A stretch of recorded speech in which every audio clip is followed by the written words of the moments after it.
Hello and welcome to your go-to Detroit Pistons podcast, The Pistons Pulse, co-hosted by me, Bryce Simon of Motor City Hoops, a former D1 Hooper, current high school coach, teacher, husband, and father of 3 amazing kids, and Omari Sankofa II, Pistons beat writer for the Detroit Free Press. Omari, my guy, this has to be a first. I cannot believe I've seen a new movie before you and before Wes, for that matter. When do you plan on seeing Hustle? I don't know. Hustle just seems like a Bryce movie to me. So if I had to pick a movie that you would watch before me, I think it would be that one for sure. I got to see. I feel like week by week, I become more and more overwhelmed by the sheer amount of just movies and TV that are coming out these days. Obviously, the last 3 MCU shows, the last 5 Star Wars shows. I feel like I'm drowning. So we'll see. I do want to see it. I heard it's pretty good. I'm probably going to see Lightyear this weekend. After I see Lightyear, I'll probably try to make it happen early next week because it's not going to get easier once the draft hits, obviously. It does not surprise me that you are prioritizing Lightyear over Hustle, since Buzz Lightyear is, what'd you say, the unquestioned number 1 Disney character ever. Not Disney, what is it? Pixar. What was it? Pixar, yeah. Is that bad that I don't know the difference between Disney and Pixar? I mean, they're technically the same thing now. I feel like Pixar has become more Disney-like over the last however many years since they're owned by Disney, obviously. But yeah, I think Buzz is just the most iconic Pixar character ever. Just as somebody who watched Toy Story probably 1,000 times between the age of 3 and 9 and 10 or whatever that year was. And the context for that, for those who don't know, the Ringer's doing the all-time greatest Pixar characters right now. Last I checked, I know Woody and Buzz were in the Final Four, so I'm hoping Buzz pulls it out, but we'll see. I say you had a pretty strong take about that, and you had a pretty strong take about the new Drake album. I don't know what it slapped. Whenever you say it slapped, I have no idea what that means. But but judging by some of your other tweets, I assume that means you liked it. Yeah, it's pretty good. It's not my favorite Drake album, but everybody immediately started hating on it, and it's just a good summer album. It's good tropical kind of house music / dance vibes, whatever you want to talk about. I like it, but I'm at the point now where I've stopped expecting Drake to, try to make classic albums, and it's just something you could drive to, listen to on a sunny day. I would recommend it. I know it's not a country album, Bryce, but I think you would like it.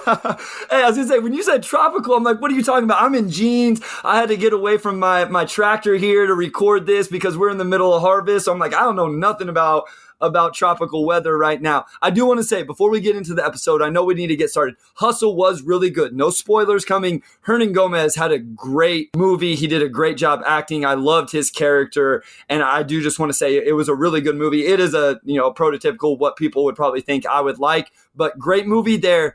Before we get started, Omari, we have a great announcement for this week for the Pistons Pulse podcast. We will stay up after you do all your articles on draft night. We'll record a 20-30 minute instant as possible reaction episode to the Pistons draft. Have that out for our listeners first thing Friday morning. So you guys have been asking for more content. Omari and I are going to deliver with our producers, and we will have an instant recap for you Friday morning. Yeah, it'll be the first time we do 2 pods in 1 week, which I'm excited for. I mean, draft obviously is one of the biggest events of the year, so it just made sense to get the instant reaction out. And this pod might be a little bit shorter just to kind of balance it out. We usually do around an hour.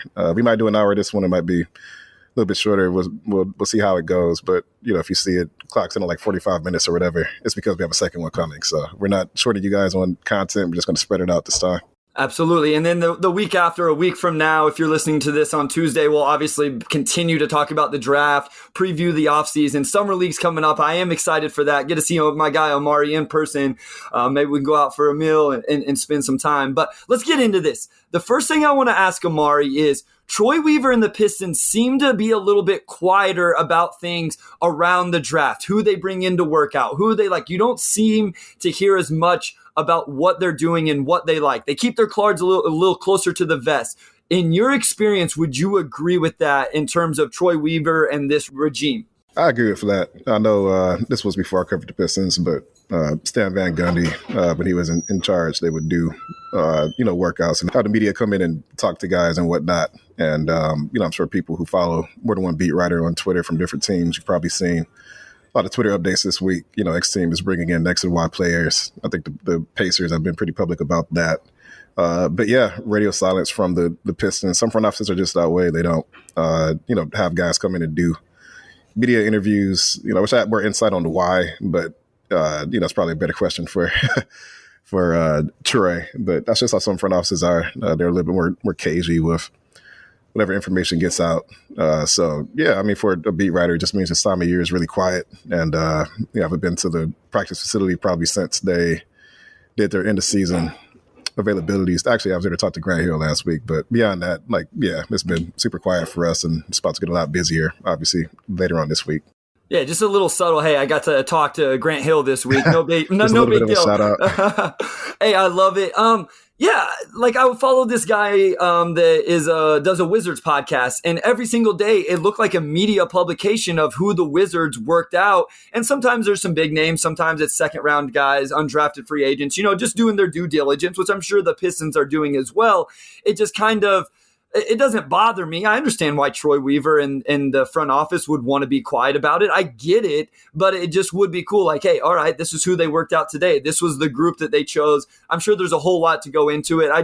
I was curious, and I'm sure the listeners were curious if you would agree with that. If in your experience, it did seem like they were a little more quiet about what they were doing, or didn't at least promote it as much as some other organizations. When I covered the Grizzlies, they actually would have guys in for workouts as well. But I actually don't think we did interviews with those guys. I think they just kind of told us hey, these guys are here. So, yeah, I mean, every team's different, but but I can speak to the fact that the Pistons have had guys in. Keegan Murray was in last week, 12th and 13th. They've had Shaedon Sharpe in, Benedict Mathurin, Johnny Davis, who am I forgetting? Jaden Ivey, they had him in for a workout. So just, all the guys who are in the mix at that fifth spot have been worked out. And I know Pistons fans will be curious about that. So I just go ahead and put that out there and confirm that. Of course, the Pistons are going to get eyes on as many guys as they can. And all those guys are in the range for fifth pick. So no real surprises, obviously. Yeah, and I do want to touch on that before we get to some of the guys, because you've been able to talk to some of these guys. So I'm interested to know, have they said anything, or did you learn anything about the workouts or this process for them?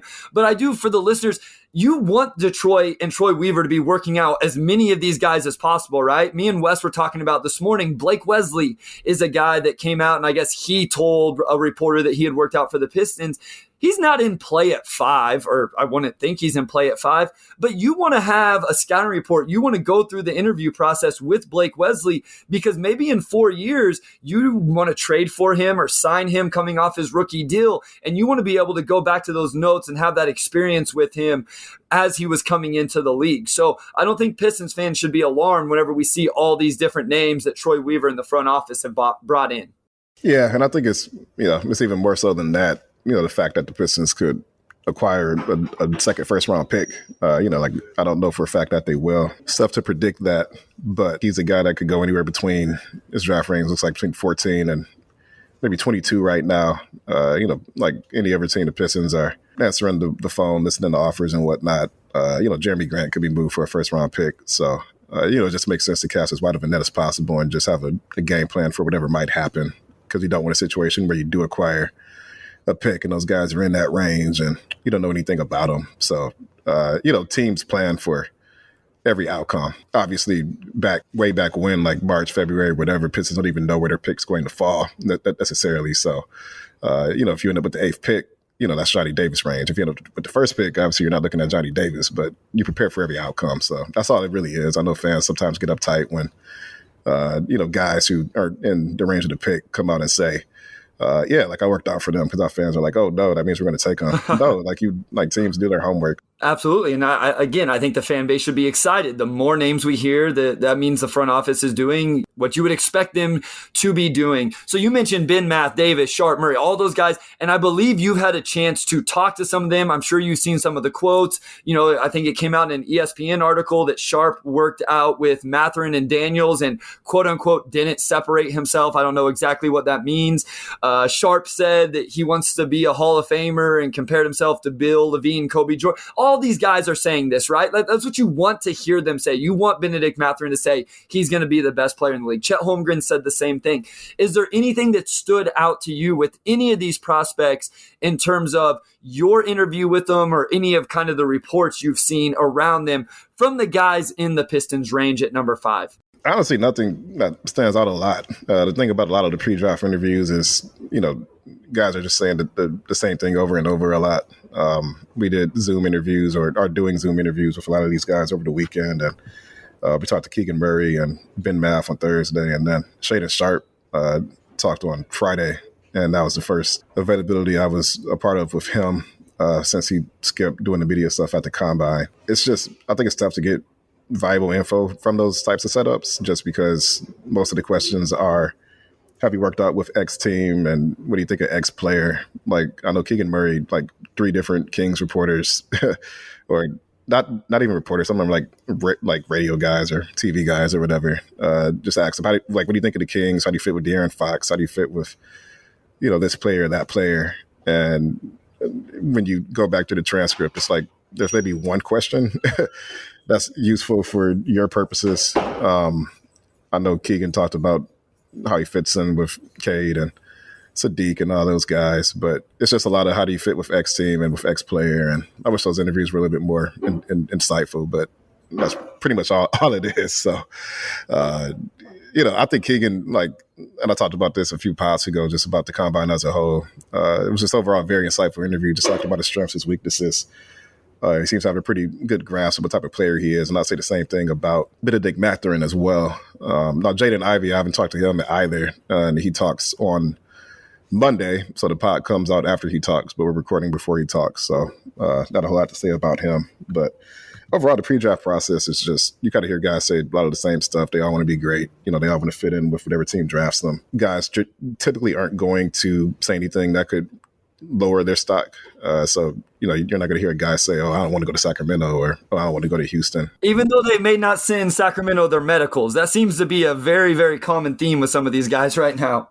Yeah, and I heard Sacramento and Houston's having that problem a little bit as well, which surprised me. I think that's like a yearly issue for Sacramento. So whoever they pick, there's probably a decent chance. I mean, assuming that they even keep that pick, there's probably a good chance that it'll be a guy that didn't work out for them. Before we go to segment 2, which we guys are going to give you the Pistons Pulse consensus mock draft. This was a lot of fun between Omari, Wes, and I. Let's just go through some if-thens with the Pistons big board. So Omari, just quick hitters here. If Keegan Murray does go number 4 to the Kings, Troy Weaver and the Pistons, they will select what player? I'd probably just guess Ivy. I think he has probably the most upside of anyone there. But I also say right now that, I really do think it's a coin flip between a lot of guys right now. So I guess my working theory right now is whoever between Keegan and Ivy is there, that's probably who they end up with. But it also wouldn't shock me if they still end up with Mathurin as well. But yeah, if Keegan goes number 4, Sacramento says we're not going to, double dip on point guards in multiple drafts. We're just going to take the best fit, and that's Keegan. Pistons probably go with Ivy just because that's the highest upside guy there, obviously. If Troy Weaver makes a shocking pick, if at number 5 a name comes across the board and all of us are like, oh my gosh, we did not see this coming, who is that guy? Who would be the most realistic, shocking pick for the Pistons at number 5? Probably Mathurin, just because of all the guys in that range. He's probably the one where you look at most mocks. He's not really projected as a top 5 guy. He's more in that 6 through 10 range. I've seen mocks with Shaedon Sharpe going 4 or 5. Obviously, Jaden Ivey and Keegan Murray seem to be pretty firmly top 5 picks right now. But I know that the Pistons are pretty big fans of Mathurin. He's probably the safest wing pick in the entire draft. And look at his fit on the roster. He feels an obvious need for a shooting guard, and he's also just a perfect backcourt mate for Cade Cunningham, just being a better athlete, better shooter, all the tools to be a pretty good off-ball guy. So that's probably if there's a player that's not being mocked at 5 consistently, but I can see it happening, it's definitely Ben Math. And I know that, I don't know if you muted your mic, but you're probably schooling with Dre right now, Bryce. I know how much you like Ben Math, so. Omari, I was so embarrassed the other day. I was listening to the Game Theory podcast on the tractor again. Obviously, it's my season to be a farmer right now, and since I'm out of school and teaching and all that, and I was listening to Game Theory, and they went through their mock draft, and Sam Vecini was picking for the Pistons at 5, and he took Ben Math, and I literally did like the double fist like celebration by myself in a tractor, looking like a fool. But I'm like, that's how connected I am with Ben Mathurin and my love for him as a player and a prospect and his fit next to Cade Cunningham. So I agree with you. Real quick, I don't think Dyson Daniels, Jeremy Sohan, I don't think any of those guys are truly in play at number 5. Maybe, again, and we'll talk about this at a certain point, maybe if the Pistons acquire another first-round pick, but not at number 5.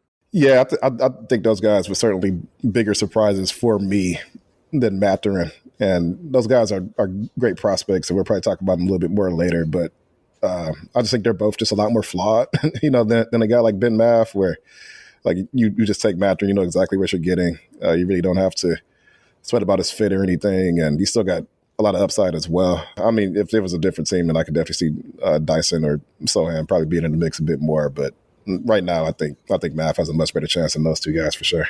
If Keegan Murray goes number 5 to the Pistons, what percentage chance is there that Jeremy Grant is traded? 60. I think there's a good chance he's traded regardless of who they pick. But if you take Keegan, then Keegan is very clearly an NBA power forward.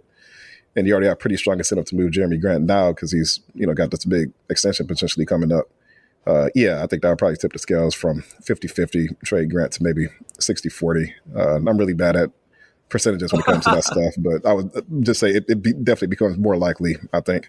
I'm in the camp, though. I think you can make it work. I think you can start the season with all 3 of those guys, a Sadiq Bey, Keegan Murray, Jeremy Grant rotation at the 3-4.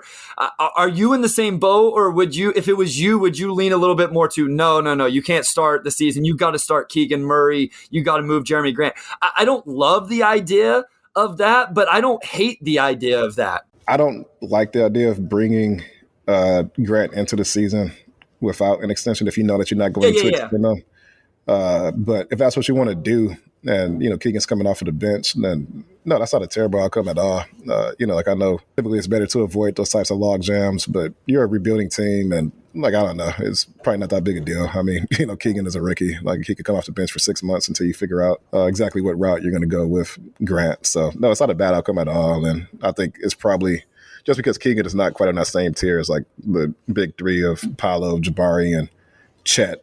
The incentive probably isn't as strong as if you draft one of those guys, and then it's just very obviously like, okay, this guy's a future star, and let's just go ahead and see what we can get for Jeremy right now. All right, last thing, and then in segment 2, we're going to get to that consensus mock draft. The 4 prospects we've really talked about at number 5, Ivy, Murray, Sharp, Mathurin. I want you to give me the percentage that they actually get selected at number 4 so that they're not on the board. So this is going to have to add up to 100%, Omari. So I'll help along the way as you go through this. I think there's a 70% chance that Jaden Ivey gets selected at number 4, whether by the Kings or a trade up. What percentage chance do you think there is that Jaden Ivey gets selected at number 4? I'm going to go, I think it's a 45% chance, and I think him and Keegan are more or less a coin flip right now, just because when you look at the rationale for Sacramento trading Tyrese Halliburton, whereas he just didn't fit very well next to De'Aaron Fox. And to me, if Halliburton, who to me is a better defender than Ivy, a much better shooter than Ivy, and probably a better playmaker than Ivy, couldn't fit next to De'Aaron Fox, and it's really hard for me to see how Jaden Ivey fits next to De'Aaron Fox, given that he is basically the same player as De'Aaron Fox, but maybe not quite as good as a playmaker. If Halliburton and Fox couldn't fit, then there's no chance Ivy will. And if they're willing to trade Halliburton so early into his career, then if I'm Sacramento and I'm trying to win games next season, then it probably just makes more sense to take Keegan. So for me, it's probably 45% Ivy, 45% Keegan, and then 10% Shaedon Sharpe. If they're just like, let's just, take a really big swing here, and Sharpe probably fits better next to Fox long term than Ivy does. So that's got my split for the percentages there. But I don't know if Sacramento's going to go with best player available, just because I don't know why they would trade Tyrese Halliburton. So they kind of do a lot of stuff that doesn't make sense. So, they're like the biggest wild card in the draft by far. Absolutely. It's going to be very, very fascinating to see what they do. So the only place we really differ is I think there's a higher chance that Jaden Ivey goes number 4, but I think I'm counting in the possibility of a team trading up into number 4 and selecting him. So I have him at 70, Murray at 20. I also have Shaden Sharp at 10, and I think there's essentially a 0% chance that Benedict Mathurin goes number 4, which means there's a 100% chance he would be available at number 5 for the Pistons. And so we are going to take a short break, and then when we come back, we will give you our Pistons Pulse consensus mock draft.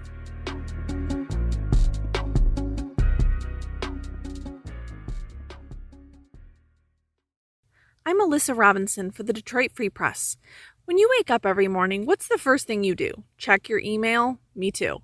And when you sign up for our daily briefing newsletter, you'll get all the latest news sent directly to your inbox so you can wake up and be ready for the day.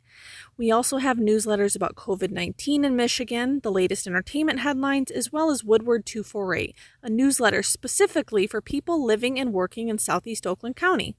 And don't forget about automotive headlines and all the latest news from our Michigan sports teams. We have a newsletter for every personality and preference. Just head to freep.com/newsletters to sign up for any one of these great options and more. All right, guys, we are back, and Omari, Wes, and I spent this last week doing a consensus mock draft. So this is what we would do. We are going to talk about what we think will actually happen in the top 5 just a little bit later, but this draft is what we would do. This mock is what we would do. We've only done this once, but that was before the lottery was set. So now this is our chance to do it with the teams in place, and essentially we each said who we would pick. We did it one pick at a time, took that person off the board, went to the next one. We'll talk about how we broke ties. We did it a very, what's the word, scientific way of doing that, but we'll explain that in a second. So at number 1, Omari, you and Wes both took Chet.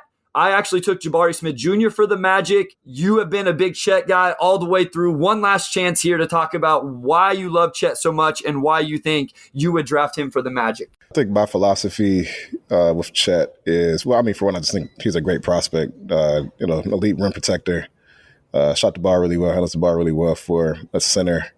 And, I think so much is talked about his weight, but I think just from a pure talent standpoint and also the way modern offenses kind of work, you're not drafting him to be Shaq, obviously.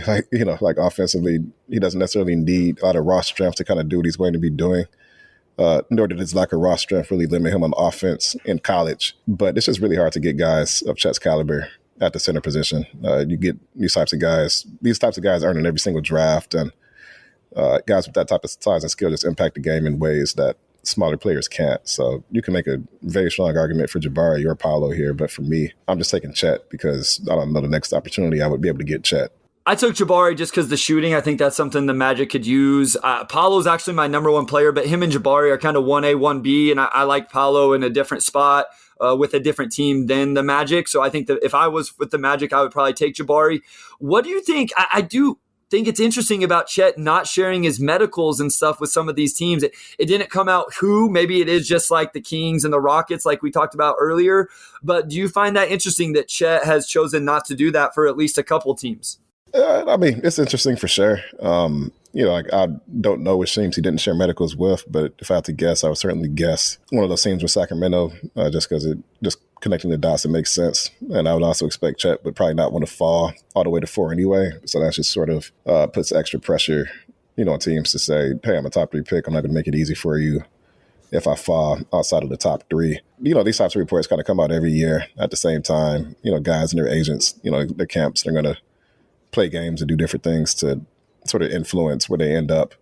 And, and I also can't imagine Chet would want to fall outside the top 2. So personally, I'd be very surprised if he didn't share his medicals with the Magic or the Oklahoma City Thunder. But again, like I saw that report, to me, it probably just means that Chet wants to be a top 3 pick, which is pretty self-explanatory. For our consensus mock, Chet is now off the board, so Oklahoma City at number 2. Me and Wes actually took Jabari Smith Jr. Omari, you actually picked Paolo Banchero.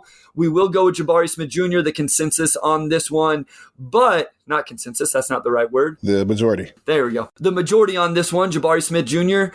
But what did you like? Do you like Paolo more as a player than Jabari Smith Jr., or were there some fit things that you liked Paolo with OKC? No, honestly, I think just watching the playoffs, I think I just sort of realized that maybe I was overthinking things with Paulo a little bit. Like, yeah, there are some question marks on defense, and there are some question marks as far as his shot. But one, it's tough for me to see how a guy with the touch he has just inside and from mid-range won't become at least an average shooter, which when you're 6'10" and handle the ball like he does and can create plays like he does, I think that's fine. And, like, I like Jabari as a prospect, elite shooter, like, very great tools on defense, and you take him at number 2, like, that's totally fine. I wouldn't argue against that.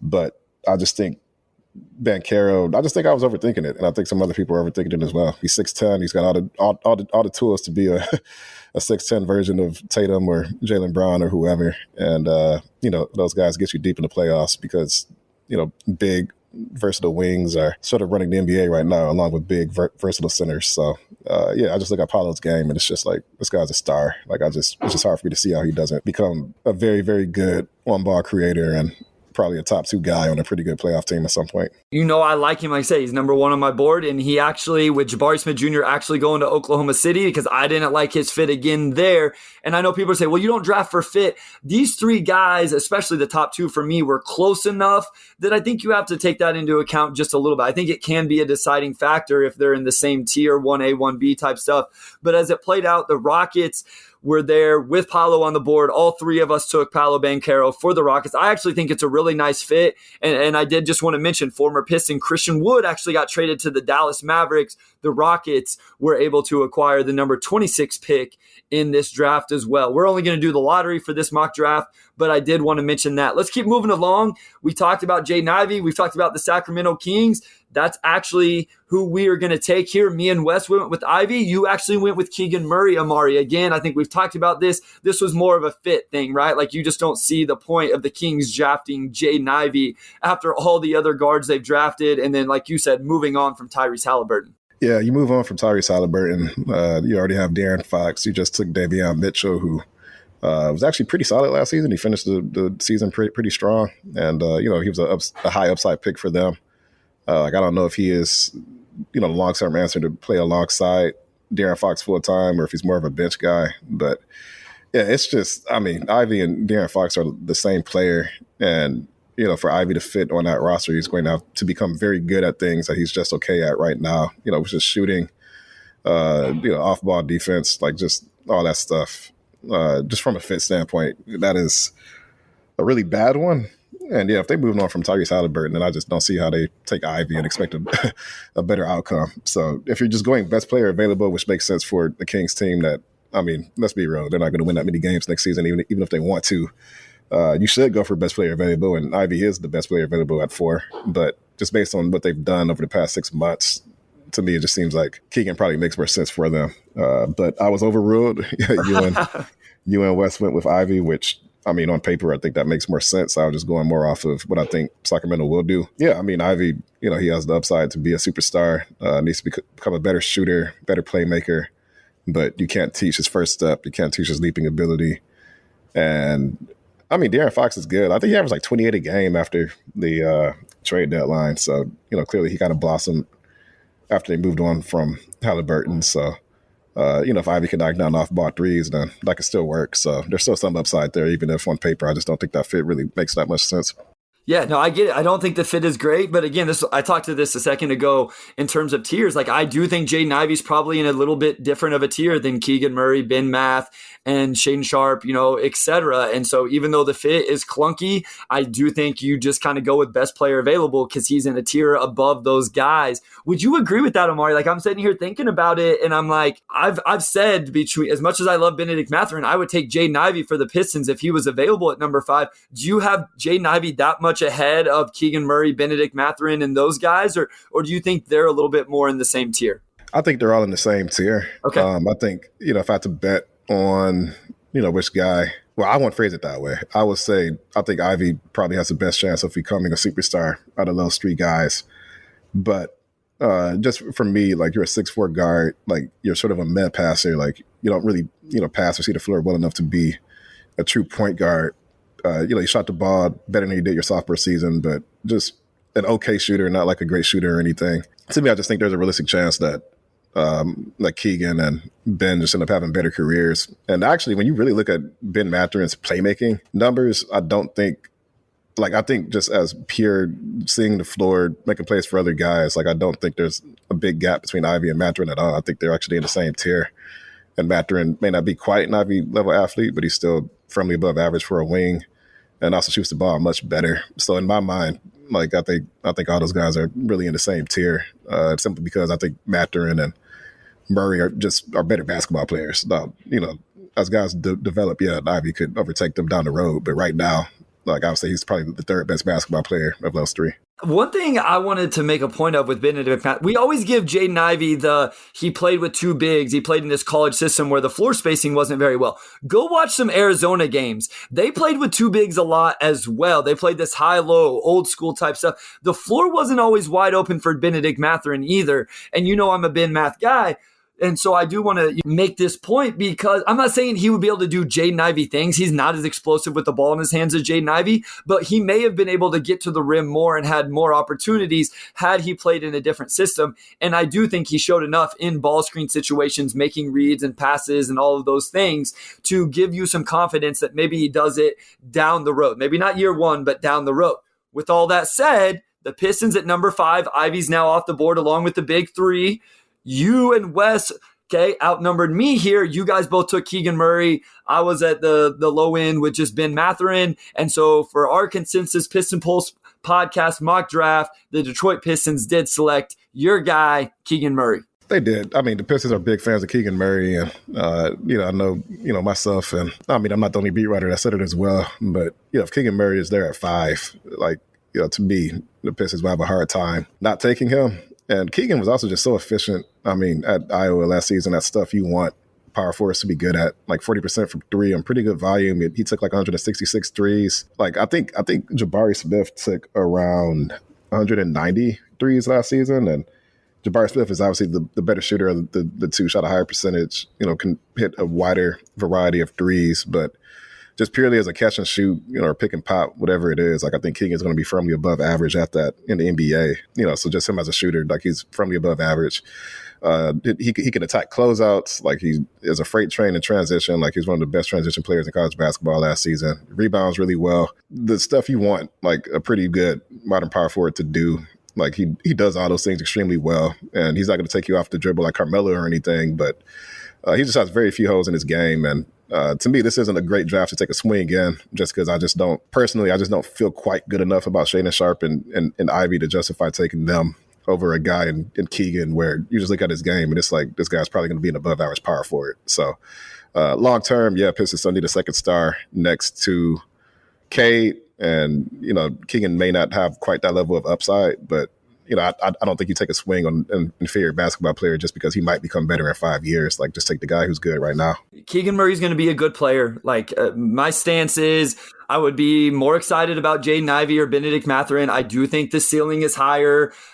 That doesn't mean that Keegan – I don't even want that to sound like I don't think Keegan Murray has a high ceiling. Like, could he become a number 2 option? Absolutely. I just don't think the percentage chance that it happens is quite as high than Benedict or Jaden Ivey. That's just my personal opinion. You mentioned Shaedon Sharpe. We actually went unanimous there for the Pacers at number 6 with Shaedon Sharpe. We've talked about him plenty. Number 7, we went unanimous again for the Portland Trail Blazers, Benedict Mathurin. How awesome would it be if the Pistons did end up with 5 and 7 and got Keegan Murray and Benedict Mathurin? That would be a home run draft, in my opinion. I would love that result for the Detroit Pistons. Let's pause here again at number 8. We went unanimous again for the Pelicans. We went Dyson Daniels, a guy who has really risen up draft boards. I like Dyson Daniels. He's a name that all of a sudden has become very popular with people in the Pistons community, Pistons Twitter, not necessarily the organization, but just those of us talking about Pistons on a daily basis on social media. What do you think about Dyson Daniels? And if somehow he were to come to the Detroit in some sort of trade, his fit with this organization and team? Yeah, I mean, he was I think Dyson is just a very toolsy guy. He's got great size at the point guard position. Like, he's at least 6'6". He might have measured in a little bit bigger. I think there's a report that he's actually a little bit closer to 6'7" or 6'8", which is, just absolutely elite for a guy who really is a true point guard. And the thing about Dyson, like I know there are some comparisons to Scotty Barnes out there, but I was talking to somebody and they were like, well, Scotty is more of a secondary creator. And they were like, Dyson is a point guard. Like this guy will be a point guard in the NBA. You can put the ball in his hands. Like he's that level of playmaker. So whenever you're, 6'6", 6'7", and, you're that good at reading the floor, like you're probably a top 8 pick in most drafts kind of by default. So you kind of mix that in with his effort on defense. Like I think he got like a lot of deflections, a lot of steals. Like he's just got very good defensive instincts and he rebounds well. And I mean, yeah, like he's a guy that's going to be a productive NBA player. The thing for me is just he didn't shoot the ball well from 3 or at the line. So you kind of have to take him and accept that on some level he just may not be a guy who spaces the floor by any means, or may not even be that big of a threat getting to the rim just because teams will just send him to the line and feel pretty good about it. So that kind of caps his upside a little bit. But if he can bump those things up, then yeah, now obviously you're talking about a firmly above average NBA point guard. So there's some skill development there. I think the lack of shooting makes him a poor fit next to Cade, just because you're also getting a lot of the same strength Dyson gives you from Cade. So, and you also have Killian, who's a good playmaker and defender. And I don't know if you could play Killian and Dyson together because now you have 2 non-shooters unless Killian comes out shooting 36% next season. So Dyson's a good player, good prospect. Just don't love him with the Pistons.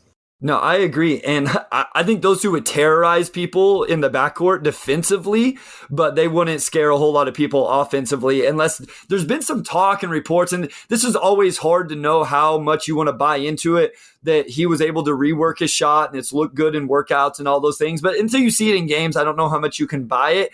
We talked a lot about comps, right, Omari? Me, you, and Wes in our group message, we had a long discussion the other day about comps and good ones and bad ones and lazy ones. And there's a lot of Killian Hayes I see in Dyson Daniels when I watch his game with the strengths and the weaknesses. So I don't hate the idea of him coming to Detroit, but I do think that would probably mean that Killian Hayes was on his way out because I don't know that you need 2 of those guys in your rotation. Yeah, I mean, just similar strengths, similar weaknesses. Yeah, I mean, I don't disagree. If you're the Pistons and you take Dyson and you just know for a fact that you can't play Killian and Dyson together, then maybe that leads you to make some decisions, and you don't have to do that right now. I mean, Killian somehow doesn't turn 21 until the end of July, so he's still a lot younger than some of the guys in this draft. You can just kind of, run out the clock with Killian and see kind of what he develops into, but yeah, him and Dyson are very similar players, and just knowing you can't play them together leads you to believe that you'd have to make a decision one way or another, maybe faster than you would otherwise. All right, guys, we got 6 more picks here in our consensus mock draft. We are going to do that after this short break, along with our projected top 5, what we think actually happens, not what we would do, and maybe just a little bit of NBA Finals roundup.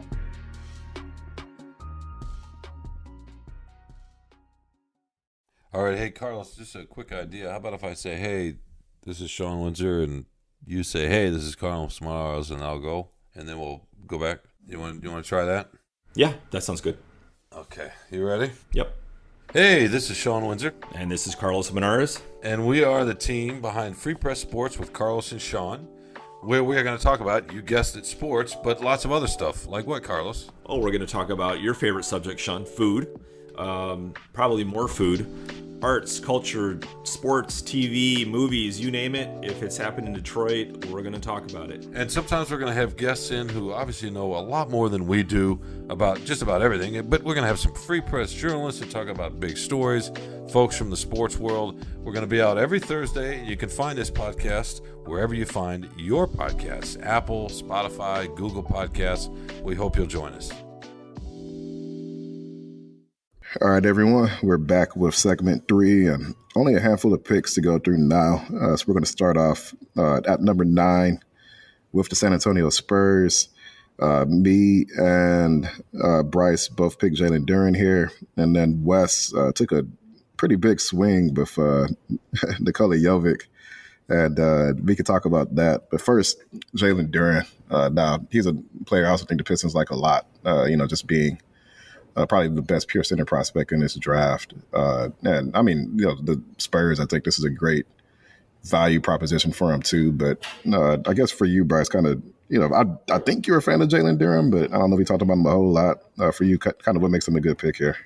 Yeah, I mean, I think he's a guy that he's young. One, Omari. That's the one thing. If you are someone that in age, he's one of the younger prospects in the draft. Even though he did play this in college this last season, super athletic, rim runner, throw lobs. Defensively, I think he's going to be a presence. He can protect the rim, and I think he's going to be switchable eventually. I think there's a chance there. So I do think at this point in the draft, you're talking about a guy that is great value for the Spurs at number 9. Wes did kind of take a swing for the fence. I know he likes Jovic.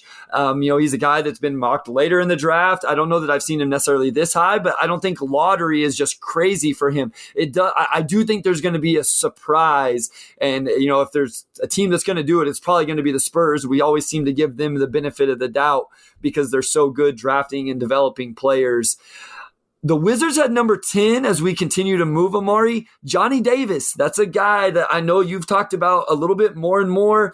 Not a guy that I've done a lot of research on. Both you and I picked him for the Wizards. Wes actually went with AJ Griffin, who we'll talk about in just a second. Real quick here, what do you like about Johnny Davis? I like a lot about Johnny. I mean, really, but his only real flaw is that he didn't shoot the ball well. And I say only, I mean, that's a pretty big flaw when you're a 6'5" guard. But he's one of the best perimeter defenders in the draft, which I love. He's one of those guys, I mean, you put a pick on him and he just kind of glides right through it. So just his defensive intensity, I think he's definitely one of the best wing defenders in the entire draft. But just overall, just how productive he was. Like, he grabbed like 8 rebounds a game, which is elite for a 6'5" guard. I think he's got pretty good touch, at the rim and also from mid-range. He was a pretty good free throw shooter, got to the line at a high rate. So those are all green flags as far as him eventually being able to, stretch his touch out from the 3-point line. He also had to carry an absurdly heavy load last season at Wisconsin.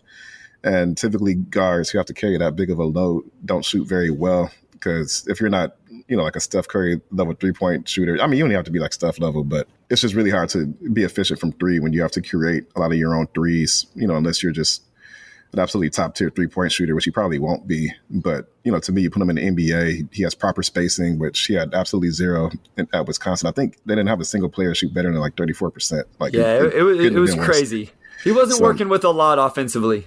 Yeah, so it's just tough for me to look at the situation he was in and then say, oh, this guy's a bad shooter. Like, if he can shoot at the line, if he can shoot from mid-range, he's probably going to be able to shoot pretty well from 3. So I do think the 3-point shot will come. And with all that in mind, like, you're in up with a shooting guard with pretty good size. He's a decent athlete. He gets to the line, hits free throws, rebounds, and also defends really well. So he's just a very good all-around option. And I know people say his best case scenario is probably like a Josh Hart type guy, but Josh Hart's a pretty good player, and I still do think that Johnny Davis has more upside just because he gets to the line at a higher rate. So we'll see. Like, I don't know if he's like an all-star type guy, but I do feel pretty good that he has a great chance to be an above-average shooting guard. Yeah, and I think that's a really interesting comp. I think Josh Hart maybe goes underappreciated at times. I think he's a really good NBA player, and if Johnny Davis could be that with a little bit more of a bucket, then that would be a really good outcome for him because the defense, the rebounding, which is some things that Josh Hart does as well. I'm looking at this for the Knicks, and I'm starting to laugh a little bit, Omari, because if you remember back to our initial one we did with this, remember the Knicks jumped to number 3 in that mock whenever we did the spin live, and they got Paolo Banchero. Now we're doing it today, just a few days before the actual draft, and we're going to send Jeremy Sohan. And I like Jeremy Sohan, but that's a huge drop-off from Paolo Banchero to Jeremy Sohan for the Knicks on the Pistons Pulse mock draft. This was our first one where we actually all had a different answer. This was Wes actually won the tiebreaker. Omari, you were going to take Tari Eason. I was going to take AJ Griffin here. We did just a nice little scientific spin of a random wheel that I found on the internet to break the tie. So that's how we did it if you are interested. But these are guys now that truly would be in play for the Pistons if they get a late lottery pick in a trade or, mid first round. Some of these guys are going to be there 10 through 15, 16, 17. And so I think there are some names here that would interest Pistons fans. What do you think about, let's talk about your guy, Tari Eason, that you would have selected here for the Knicks. Yeah, I might be a little bit higher on Eason than the consensus. I think he's more of a, for what I've seen, he's probably more of, I guess I'm not that much higher on him. He's like a late lottery pick stash, guy like 16 to 17 range. So he could go as high as 11, but probably not. But he's just really toolsy. He's athletic. He's a really good defender. Shot the three ball pretty well, although it was only on about 70 attempts. Steals, blocks, good in the open floor. To me, I kind of look at him and I can kind of see him becoming like a Jeremy Grant type player if everything breaks out well for him. Again, just kind of going back to what I said earlier, you just look at the playoffs and, you just see big wings who are toolsy and, just having guys with like that type of two-way versatility. These guys end up becoming extremely valuable, like whether it's Grant Williams or, just whoever. Like all teams need those types of guys. And I just like his athleticism, like his defensive activity. He's going to have to sort of round out his offensive game a little bit more. And he's a bit of an older prospect too. He's 21. But like once you get outside like the top 10, really outside the top 8 in this draft, you just have a lot of guys with a lot of warts. But I just feel like you could take Tari Eason and just feel good that he's going to be a pretty productive role player in some way. And at 11, that's pretty good value. Absolutely. So at number 12 for the Thunder, we were actually unanimous again. We all took the shooter out of Duke, AJ Griffin, and it is interesting. Obviously, we're talking about the Thunder here, but they may have got the two best shooters in the draft in our consensus mock with Jabari Smith Jr. and AJ Griffin. So I don't know if Thunder fans would like those selections or not, but you're going to have shooting in Oklahoma City if this is how it played out for them. Questions with AJ Griffin, on-ball defense, some of those type of things, the athleticism, the medicals, but the shooting is tough to question. He shot at a very high level. And then at 13 for the Hornets, again, unanimous. Player that maybe is mocked to this team more than anybody else, any other player team combination is Mark Williams to the Hornets at number 13. And that's because that team just seems to have such a hole at the 5 spot, even with former Piston Mason Plumlee there. Yeah, and Mark, he's going to be a good rim protector in the NBA. That's why you take him at 13. Offensively, I think his role maybe is a little bit more of a question mark. He's got the size and athleticism to finish lobs, and maybe he's just a guy that is really just a rim runner, which is fine. He actually had decent touch, at the line there from mid range, so maybe he can even knock down some mid-range jumpers. Again, I don't know how high his upside is, but, if you need a center, he has a pretty good chance to become an above-average center. And I feel like he's just a pretty safe pick, especially at 13. There's just not a lot of guys there that move the needle for me. So just perfect fit, perfect range. To me, if you're Charlotte, that's probably a pretty easy pick to make. I agree. And then to round out the mock draft, we were split again, 1-1-1. Omari, you tried to take Tari Eason again, lost out on the spin. Wes took Ochai Agbaji, the national champ out of Kansas. I think a guy that's going to be a good NBA player, be a part of a rotation. And I actually took Jaden Hardy. I'm higher on Jaden Hardy than I think a lot of people are. I think he's kind of a polarizing prospect. People either have him this high or into the first round. I think he's a bucket coming out of the G League with the G League Ignite. And so I think that's a guy that could go in with Cleveland, come off the bench, score buckets, especially if Colin Sexton ends up moving on, possibly to the Pistons. Yeah, I guess the thing with Hardy is it just comes down to how much you believe in his shot. He's not a great defender, nor does he have necessarily great defensive size. But you look at his ball handling, and he could certainly create good looks for himself. It's just, can he actually finish them? It doesn't really matter how open you are or how well you get to the rim if you don't have the touch to actually make the shots. So again, it's the end of the lottery. I think in this draft, it makes sense to take swing on guys who at least have the talent to do those types of things. And Hardy, he was a potential top 5 pick coming into the G League season. So, obviously pretty highly recruited, highly touted. The talent's there. It's just you look at his efficiency, and it's just like, if this guy can't score, he's not going to give you anything in the NBA. Say he's a bad pick at 14, but again, I just lean toward Eason because I just think Eason's baseline is probably a little bit higher, just as a guy who can at least cause some havoc defensively. Yeah, as I watched the film on Hardy, the inefficiency was obviously there. The numbers back it up. It did get better throughout the season, but there was just a lot of buckets where I'm like, man, I could see that translating to, the NBA, even out of the G League. And it was different evaluating G League players because of who they're playing against compared to college guys. And you could tell the game resembled an NBA game a little bit more. I guess I'm just buying the scoring ability for him. But you're right. If it doesn't hit, then he's not bringing a whole lot else to the table. before we talk just a little bit of NBA Finals, since it did finish in Game 6, let's just go to the top 5, Omari, and what we actually think will happen. That consensus mock was based a little bit more on what we would do. So who do you think the Magic take on Thursday night? The winds are sort of blowing in Jabari Smith's direction. I'm still not convinced that they'll pass on Chet, because when I was at the Combine, it kind of sounded like Chet might have been in the lead a little bit more. But right now, it does look like Jabari Smith is probably the favorite for them right now, which makes sense because he's just an elite shooter at 6'10", and people talk about his ceiling, but I think his floor is pretty high too, just because of how well he shoots it. Yeah, so my gut's telling me Chet. So Oklahoma City, if Jabari Smith goes to the Magic at 1, Omari, Oklahoma City is taking? I do think Chet goes number 2.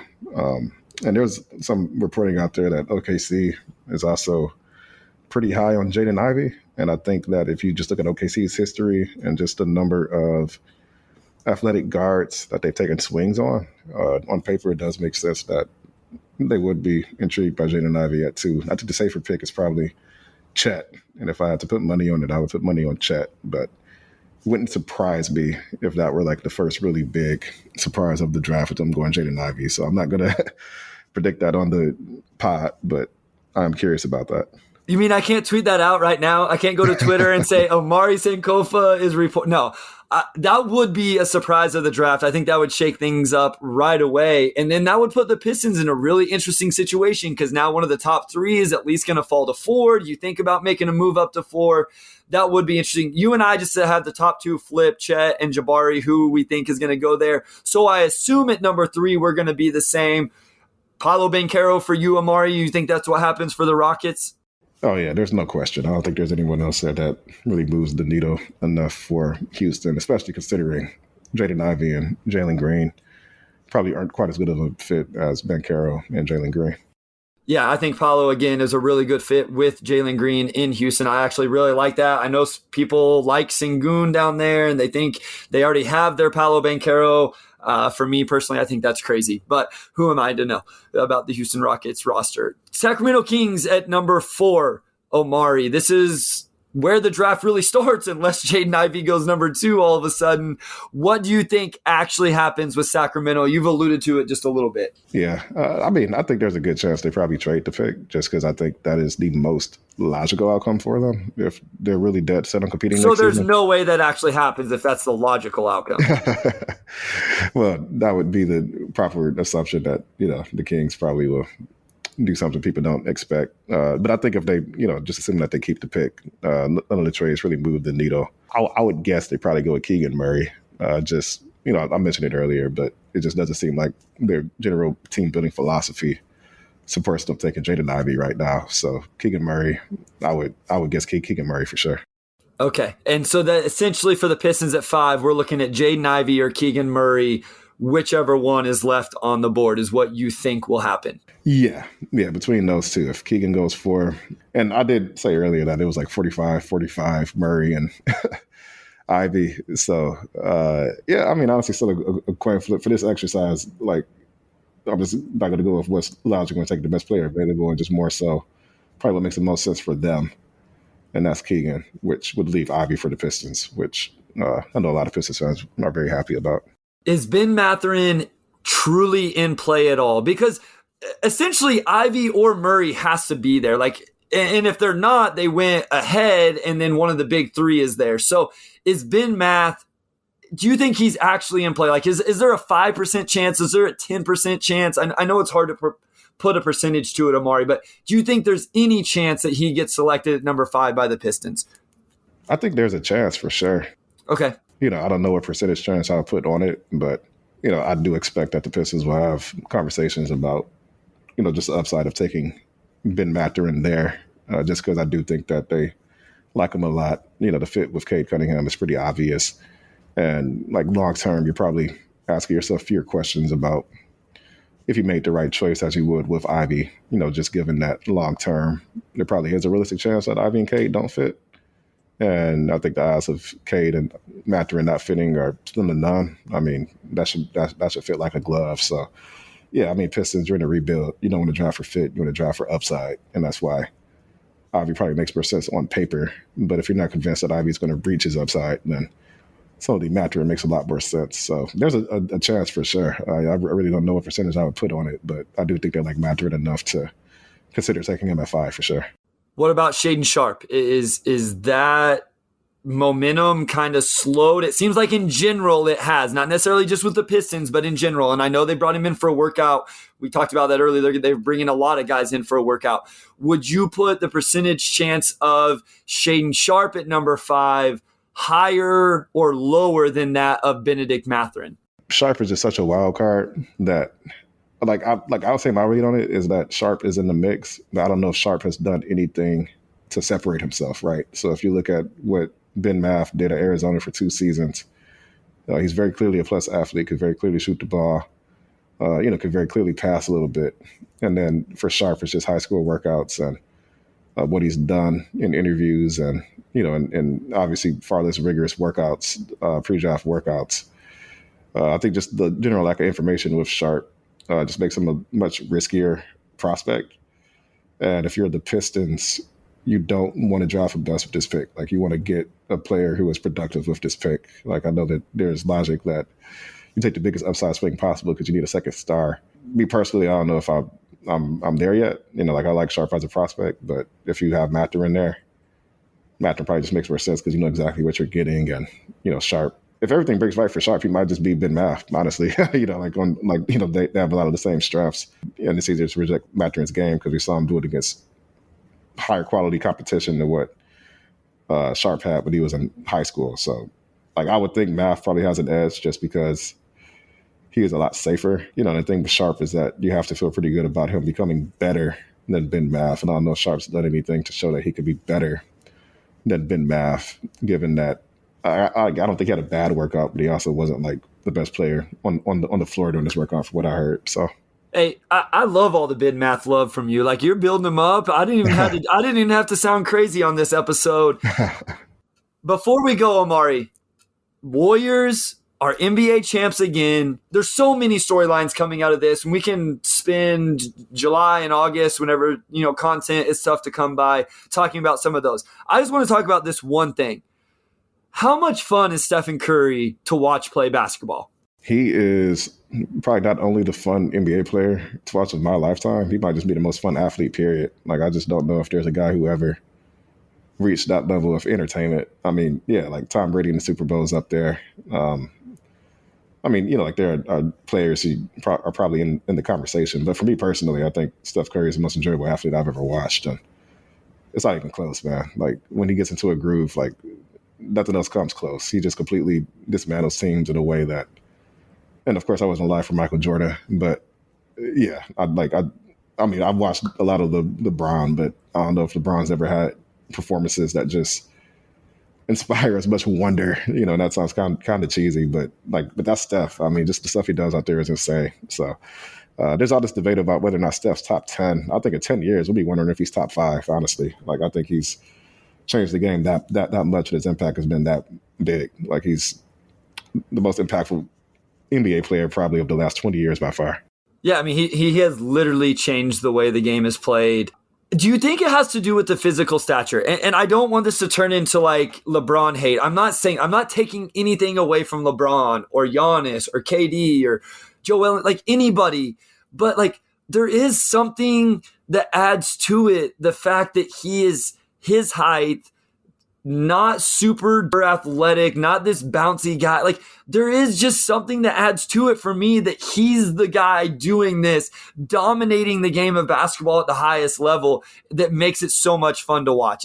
Do you feel the same way? Like, it's not solely based on skill, but there's just so much skill and the art and the way he plays the game that is just so enjoyable. Yeah, I think with Steph, there is always a sense of, how is he doing this? Yes, like he's like he's 6'3", not like athletic in the sense that he's like extremely bouncy and he's going to dunk at you or anything. Like, you watch like Ja Morant, and it's like, he is like a super exciting player, but he jumps out the gym, and we've seen the Ja Morant archetype before, right? Like, we've seen athletic guards who can jump out the gym, like Derrick Rose, Russell Westbrook. It's not, Ja's not doing anything new. He's just doing it at a high level. But with Steph, like when he's taking step back threes from 35 feet, pulling up from 40 feet, also extremely, extremely efficient at the rim. People say he's the best shooter ever, and he is, but he's just one of the best all-around scorers, period. I mean, his efficiency at the rim has always been extremely high, just because he's just got great touch, period, from everywhere on the court, whether it's at the rim or from 40 feet, whatever. Like, he is an elite player. And he's just so shifty. Like, his change of direction, his ball handling, just from like a pure skill standpoint, there is an argument that, and I say pure skill. Say it. I agree. He's the most skilled NBA player ever. Yeah. I don't disagree whatsoever. Like, because it's not just shooting. His shooting is so good that I think we almost underappreciate other aspects of his game. Yeah, and he doesn't have any physical gifts at all. He just has world-class balance. Like, I think if you're talking about like balance as an NBA skill, he might have the best balance of all time. Like, just the way he's able to, his ball handling isn't even like as flashy as Kyrie's, but it's just devastatingly functional. Like he's just devastatingly functional. I love it. Like, that's like the best way I could put it. Like, he's not gonna like necessarily drop you to the floor with his crossover, but like, he's just skilled. I don't think we'll ever see another Steph Curry again, like a 6'3" dude who can just do everything, right? Like, he completely maximized every single ounce of the ability that was given to him. Like, he has no inherent physical gifts. Like, I don't know if his hand size is like Kawhi Leonard. Like, I don't know what I'd point to. He's just the best shooter of all time and above average enough at everything else that you can combine that with the fact that you have to defend him as soon as he crosses half court. And yeah, like, he's probably the most devastating offensive player ever, especially when you consider that he doesn't have Shaq's size and strength. He doesn't have LeBron's athleticism. He's just a 6'3" dude who just has world-class balance, world-class touch, and can shoot from anywhere on the floor. Like, I don't think we're going to see this again. Yeah, and I don't take away from him, and I know you're not, but like the amount of work it took, because you're not born a shooter. You become a great shooter, countless hours in the gym, shooting, dribbling, and that guy is a tireless worker. So that's probably enough Steph Curry love for one episode. And I do just want the listeners to know what we went through all sorts of hoops. We have 5 different takes to get this episode put together. Omari, I think, got kicked out of 2 different libraries. Wes just bought a home, and he had to put his new home project on hold. Like, he has a new project every week, Omari. Don't buy a home, Omari, because every day Wes texts me with a new project he's working on. My dad's going to be mad at me because I've been out of the harvest field for an hour and a half now. So we put in some sacrifice, guys, to get this episode out, but I guarantee you we wouldn't want to be doing anything else. We love this. We love our listeners. We love the sports. Continue to reach out. Let us know what you think about the podcast. Rating, comment, review, all of that stuff. And remember, Friday morning, we will have a shorter, but we will have an episode for you recapping Thursday night's NBA draft. We're going to stay up super late, but we're going to get that out for you. So make sure you turn in Friday morning. Omari, take it away, my friend. Yeah, we'll be right back here in a few days. So excited to touch back right after the draft with you all. And this was by far the hardest episode we had to record. They're probably going to kick me out of the library again because I snuck into the children's section because there's nobody here. And the other part of the library has a bunch of people trying to keep it quiet. So before I get kicked out for clearly not being a child, thanks to our editor, Carrie Jr. II, our executive producer, Anjanette Delgado, and our other executive producer, Kirkland Crawford. Also, shout out to Wes, who we will get back into the fold very, very soon. Again, thank you all for listening, and excited to check back on Friday when we're on the other side of the 2022 draft.